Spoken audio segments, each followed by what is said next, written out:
Yo, so I just got done watching this things like CNBC. Anyways, let's start by saying this. Only 10% of men make $100,000. Only 10%. Those are facts. Only 10% of men make $100,000. So, and that's a very, very small number, 10%. Not only that, there are people who making $100,000 and still living paycheck to paycheck. The economy is really, really bad right now. You know, the prices of fast food is high, the prices of gas are high, the prices of just going to the grocery store, they are extremely high. You know, but a lot of people are living paycheck to paycheck. That's just nationwide across America. A lot of Americans are living paycheck to paycheck. You know, even like I just mentioned, making $100,000, it's still people living paycheck to paycheck. Not only that, yes, a lot of us do mismanage our money. A lot of us don't budget. A lot of us don't save.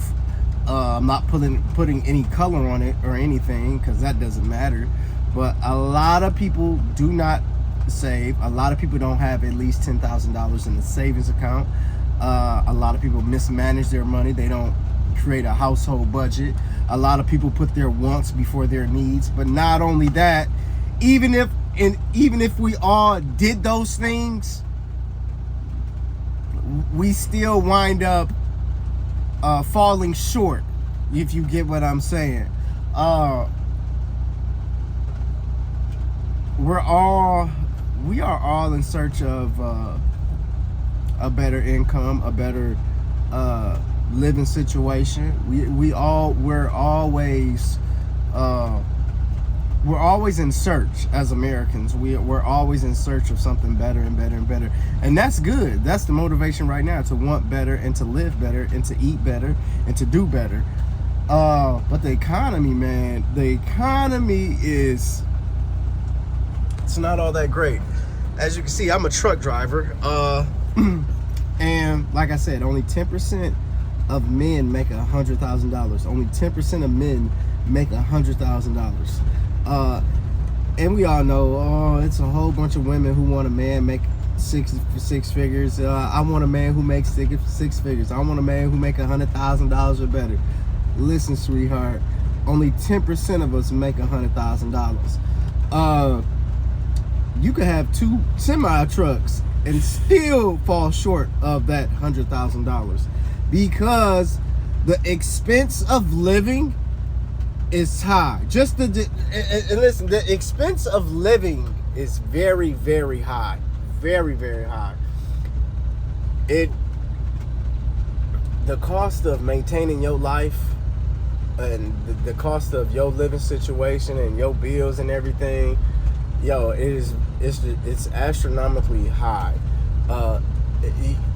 It's expensive to be a human, period. It's expensive to be a human, because we got so many ends we got to meet. We got so many things that we have to do and need to do and want to do. It's expensive. It really is expensive. But only 10% of us make $100,000. You know, and that goes for women too. I don't know what the percentage is or how many women make $100,000, but I'm pretty sure it's not a lot. We all want to be business owners or entrepreneurs. You know what I'm saying? But it takes sacrifice, and it takes a lot of money to put yourself into the position where you are an entrepreneur, where you do have a business of your own. It takes a lot of dedication and self-discipline and managing money. But even then, that $100,000, I'm gonna give you an example. You got 2 kids, you got 2 young children, they're both in elementary. You got a wife, or husband, whatever, and let's say that household brings home $100,000, that's still not enough money, depending on where you living at. And it doesn't really matter where you living at, because I mean, look at the housing nationwide. The housing crisis when it comes to affording a house and taking care of a house is astronomically high. So with that being said, you know, $100,000 still ain't enough to supply and take care of your needs and wants. And like I said, a married couple with 2 young children that are in middle school, the reality of it, that's still not enough money. That's still not a lot. And a lot of us live in apartments. You know what I'm saying? Even the rent in apartments is super high. These landlords, but understand this though. The landlord has bills too. Don't forget, the landlord is a human. The landlord has their own living situation. The landlord has their own credit card debt, their own bills, their own car, their own, you know what I'm saying, their own children. So if the price of the landlord's expenses, if the price of the landlord's personal expenses or living expenses go up, then that means your rent is going to go up. You know, so you can't be mad, you know what I'm saying? Because like I said, if your living expenses go up, then everything that has to do with you goes up. If my living situation, if the expenses of my living situation and my financial household, if those expenses skyrocket and I'm a landlord, then that means I need to raise my rent at the end of the day because of what I got going on in my household. You know what I'm saying? So you can't never blame the landlord. You got to put yourself in the landlord's shoes. Like, if they bills go up, just expect and be prepared for your rent to go up. That's just is what it is. That's just life. That's how things work. But anyways, back to this. A lot of Americans are feeling broke. A lot of Americans are feeling broke. And that's what that's what I should title this video. A lot of Americans feel broke, and it's the honest to God truth. A lot of Americans do feel broke. A lot of us do live paycheck to paycheck. A lot of us don't have 10 grand in a savings account. A lot of us don't have bond money. If you were to get in trouble and you needed to get bond out, you couldn't bond yourself out because most people don't have bond money. But you never think of you getting in trouble, but you know, anything can happen. But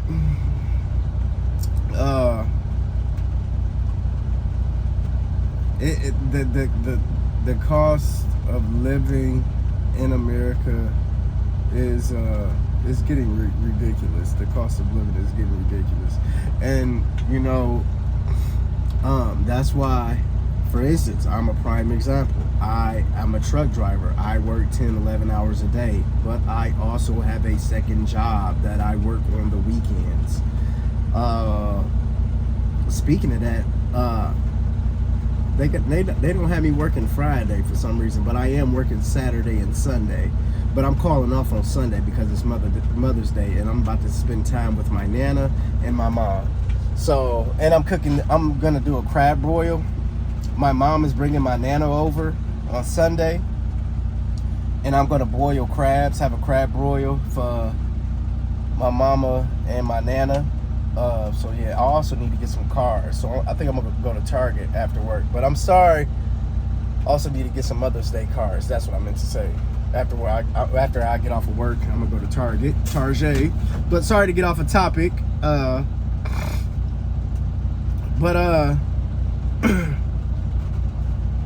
The cost of living is very high.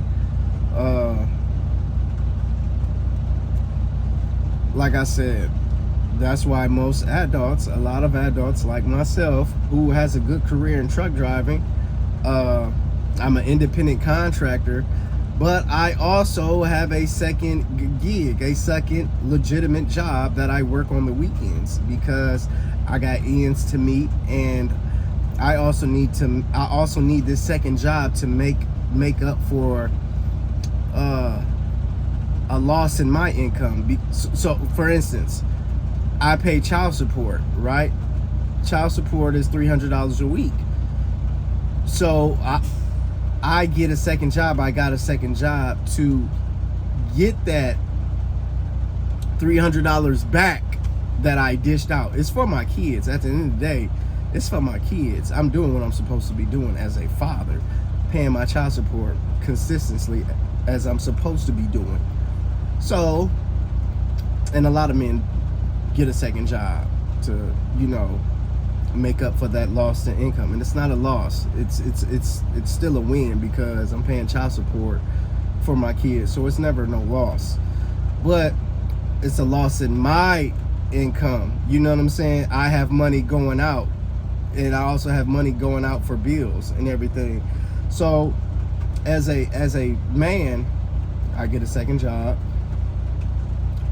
so I can try to recruit, if that makes sense, recruit some of that money that I dished out on bills. But yeah, you just gotta find out what works for you and what's best for you. But I know I needed a second job, and a lot of us are picking up a second job because, some companies are not in the position to give out raises like mine. As of right now, the way the economy is, the price of trucks, the price of fuel, it costs a lot of money to run a trucking company. A lot of money to run a trucking company. You got fuel, you got taxes, you got payroll. Payroll is a big expense of any company. Any company payroll is a big expense. Not only that, you have to maintain this company. You have to put money back into the company. So they're not in a position financially to give me a dollar raise, what I want. You know what I'm saying? They're not in a position as of right now. They will be in a position, but they're not in a position right now. But so with that being said, that's more reason why I got a second job. You know what I'm saying? So, excuse me. A lot of us need an extra income. A lot of us, a legitimate extra income. A lot of us do. But yeah.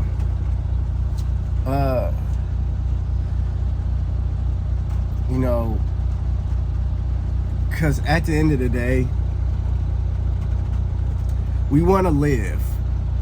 There's a difference between living and surviving. Homeless people are surviving.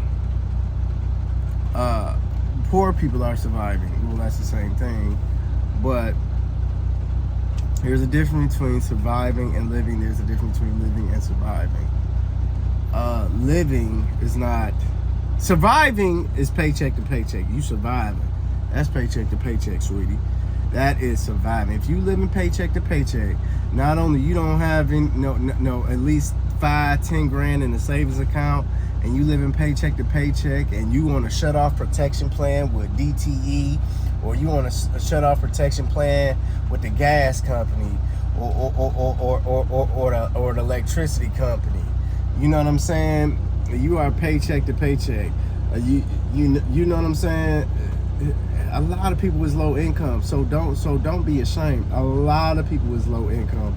A lot. Listen, a lot of us who make good money, they still need food assistance. It's a lot of us who need assistance on getting food. For real. It's for real. A lot of Americans need help with their groceries, because a lot of us don't have it. Because you've been to the grocery store. All of us don't shop at no Whole Foods. We shop at Kroger's, Myers. You shop at Publix or Fry's or whatever mainstream grocery store that you have in your state. At the end of the day, the cost of those groceries are expensive. So It doesn't. It really don't matter what financial position you in. You need assistance getting food. A lot of us do. Shoot, we need assistance getting a pack of chicken breast, getting a pack of ground beef. I mean, a lot of us need assistance. We need assistance. A lot of Americans need assistance with bills, getting food. If we need assistance on daycare, you know how many mothers and how many parents are struggling to pay the daycare bill? A lot. They just don't talk about it, but it's a lot. It's a lot, for real. Because a lot of people can't get help from the DHS. You know what I'm saying? Department of Health and Human Services. You know, a lot of us can't get Section 8. A lot of us can't get assistance with daycare and everything like that. So you got to pay out of pocket. And listen, the cost for somebody to watch your child for 8 hours a day is a lot. Is a lot. And listen, it's women who watch my channel who have vouched for me. It costs a lot of money for a stranger to watch your child 8-10 hours out of the day. It costs a lot of money. No cap. For real. It costs a lot. For instance, especially if you got a newborn child, that's diapers, milk, whatever the case, it's time. It costs a lot of money for somebody to dedicate their time to watching your baby. It do. It really, really do. So, if you can't afford it, what happens? The mother stays at home with the baby, not working, because you can't work and take care of a child, especially a young child. We talking about a 3-4 year old. You know what I'm saying? 2-year-old. It costs. You got to stay at home with the baby. But yeah, it is tight. It is tight for a lot of us. A lot, men, women. It's for real. It's tight for us. You know what I'm saying? Especially blacks. For real, for real. We worry if this gonna be the last day at the job. We worried about our own debt, our own issues, our own family issues. We worry about a lot of stuff. So it's not only debt or bills that's concerned. It's staying on the job, keeping a job. You know, keeping a relationship. You know what I'm saying? It's a lot. But we gonna get through it. We gonna get through it. We gonna get through it, most definitely. This too shall pass. But yeah. Yeah. It's a lot, you guys. It's a lot, but you're gonna get through it. You just gotta stay strong and stay prayed up. But with that being said, I love you. Thanks for watching, and I'm gonna catch you guys in the next video. Peace.